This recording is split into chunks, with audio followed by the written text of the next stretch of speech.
నిజంగా ప్రతి సంక్రాంతికి అల్లుళ్ళు వస్తారు. ఈసారి వెంకిమామ వచ్చినా చెప్పొచ్చు.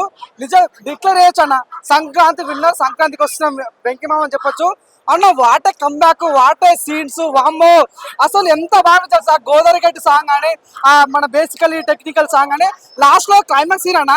అంటే పిల్లల మీద కోపంతో విలనం కొడతాడు. మా మాటలో నిజంగా నాకైతే మస్తు నవ్వి చచ్చిపోయినా. అవుట్ అండ్ అవుట్ ఎంటర్టైన్మెంట్ నిజంగా. వెంకీ బ్యాక్. చెప్తున్నా, నేను గేమ్ చేంజర్ చూసినా, డాక్మా చూసినా, కానీ సినిమా చూసిన తర్వాత వర్త్, నేను పెట్టినప్పుడు వర్త్ అని ఫీలింగ్ వచ్చింది. అన్నీ చెప్తున్నా, డాకు మహారాజ్ గేమ్ చేంజర్ పనికి రావు అని చెప్తా. అంత బాగుంది అన్న సినిమా. చాలా అవుట్ అండ్ అవుట్ అవ్వడం, నవ్వుతూ నచ్చిపోయిన పోయా అండి. అమ్మ ఇంటర్వ్యూ సీన్ ఉంటాయి భయ్యా, ఇంటర్వ్యూ సీన్ కానీ స్టార్టింగ్ లో గోదావరి సాంగ్ ఉంటది. అమ్మో ఎంత మంచి బీజం, వెరైటీ అన్న.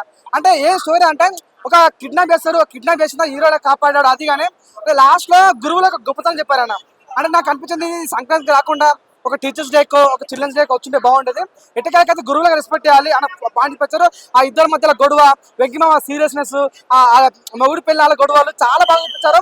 సాంగ్స్ అయితే ఆల్ టైమ్ ఫేవరెట్. మన అగ్ని సాయి కుమార్ చాలా బాగా చేశాడు, నరేష్ చాలా బాగా చేశాడు.